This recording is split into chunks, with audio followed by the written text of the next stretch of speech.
And just when you thought the SEC couldn't get any crazier, the LSU Tigers drop a bombshell by firing Brian Kelly. So the question is, what does this move mean for the Oklahoma Sooners? And could they be preparing for a major roster overhaul next season, which we've kind of talked about a little bit with some of these other firings, but LSU might be one of the more impactful ones as they have been a rival to Oklahoma on the recruiting trail and in the transfer portal. If guys hit the portal, Oklahoma could snag up a lot of talent. So we're going to talk about that today.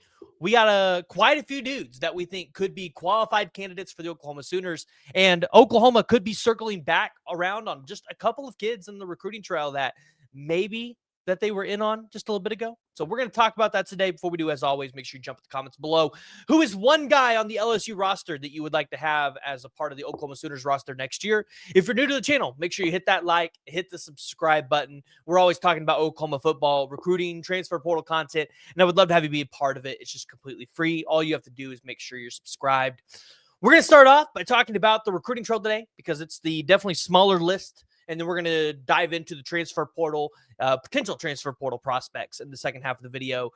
And I want to start off by saying, obviously, when you look at LSU's roster, you look at some of the guys that they're recruiting, flooded with a lot of in-state kids in Louisiana for them.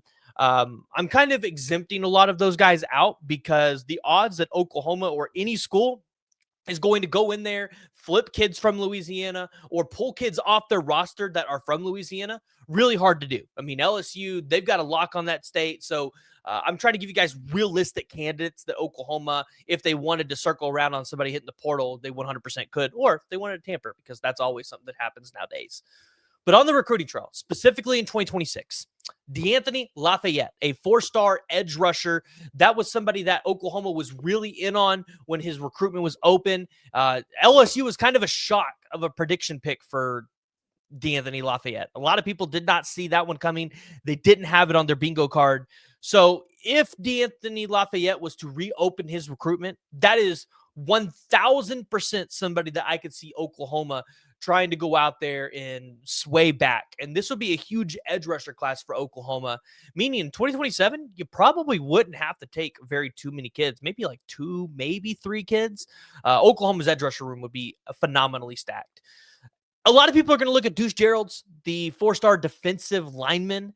Oklahoma really was in on him at one point, but it really just felt like, of course, into the coming months of his decision, that Oklahoma maybe had fallen out. Like maybe they just weren't really interested anymore. It'd be interesting to see if Oklahoma would want to get back in contact and get back in the race for Deuce Gerald's. But I really think they like what they have in the defensive line room. And regardless of who you get now, I think they still have to go take somebody in the portal. So it might be better just to dedicate that money to somebody else in the portal. And I actually have somebody on LSU's roster who I think Oklahoma could go out there and grab. So we'll stay tuned for that one. But as far as 2026 goes, I mean, that's really about it. I mean, if Oklahoma wanted to try to pursue like a Trenton Henderson, who's the five-star edge rusher originally from Florida, like they could do that. But I mean, like I said, their class is going to be stacked with kids out of Louisiana because Louisiana is full of talent. And that's just what LSU does. But in 2027, obviously Peyton Houston is interesting to watch because obviously Oklahoma thought they had him committed before he committed to LSU. The interesting thing is, though, I think he's going to stay committed to LSU. We'll have to wait and see what coach comes in. And does the coach that comes in prefer one of these other quarterbacks out of Louisiana? Because there's like three other guys out of that state that they could pick from. And I definitely think that's a possibility. So Peyton Houston can be on your radar, but I'd keep him on there as a soft. Okay. Now, potential prospects that if they were to enter the transfer portal, could Oklahoma be interested in them? Would Oklahoma want to tamper with anybody, right? And try to get them to enter the portal?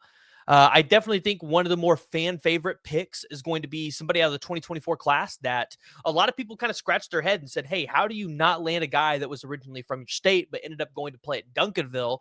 One, it gets you into Duncanville High School, but two, he was originally from your state. He's friends with David Stone. That's going to be Caden Durham. Remember, out of the 2024 recruiting cycle, he was the 124th ranked player in the entire country.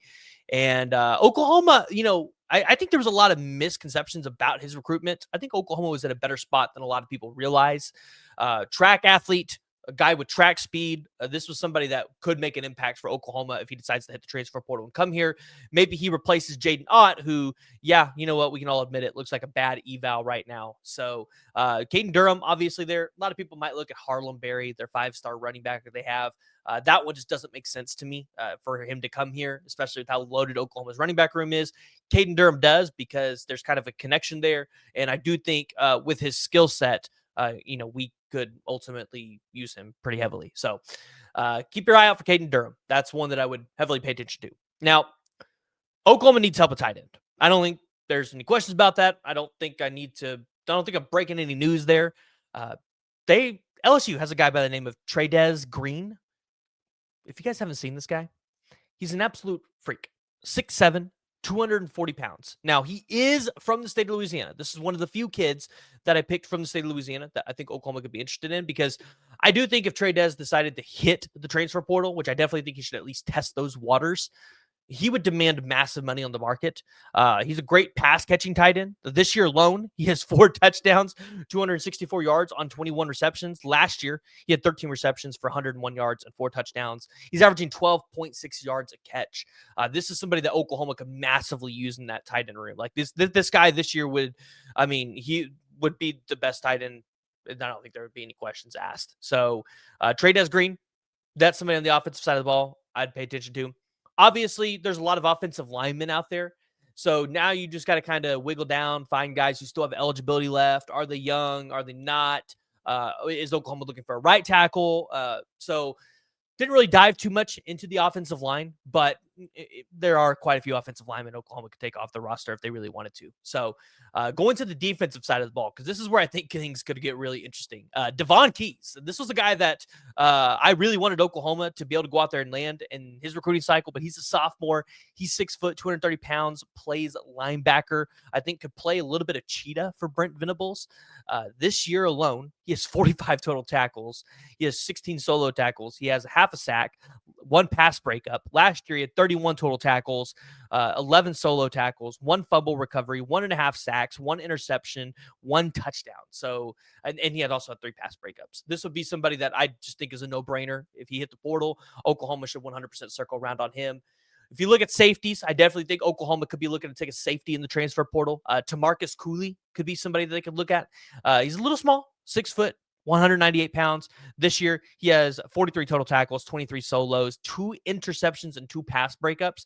And in 2024, he had a pretty productive year too, with 39 total tackles, 19 solo tackles, 1 sack, 2 forced fumbles, 1 fumble recovery, 3 interceptions, and 6 pass breakups. Like, this is going to be a guy that could be a foundation point there. And he's out of Knightdale, North Carolina. So definitely would be interesting if North Carolina tried to get him into the transfer portal, because they're doing a lot of work out there. DJ Pickett, you can't make a transfer portal list and not have him on there. He's 6'5", 195 pounds. He was a 5-star in the latest recruiting cycle. This year, he has 17 total tackles, 15 solos, 2 assists, 1 sack, 1 interception. He has 1 pass breakup. This dude's going to be an NFL draft pick. Not too many guys at his size that play corner do you see be super successful. But DJ Pickett is one guy that you're going to pay all the money for in the world if he hits the transfer portal. Somebody that, if you're Oklahoma, you're definitely interested, because you're probably going to need to get into the corner as well. Walter Mathis Jr.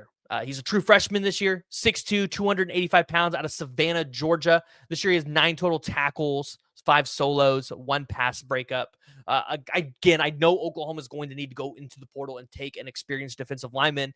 This is a guy that has SEC experience. He has multiple years of eligibility. It just kind of makes sense. Again, he's not from the state of Louisiana.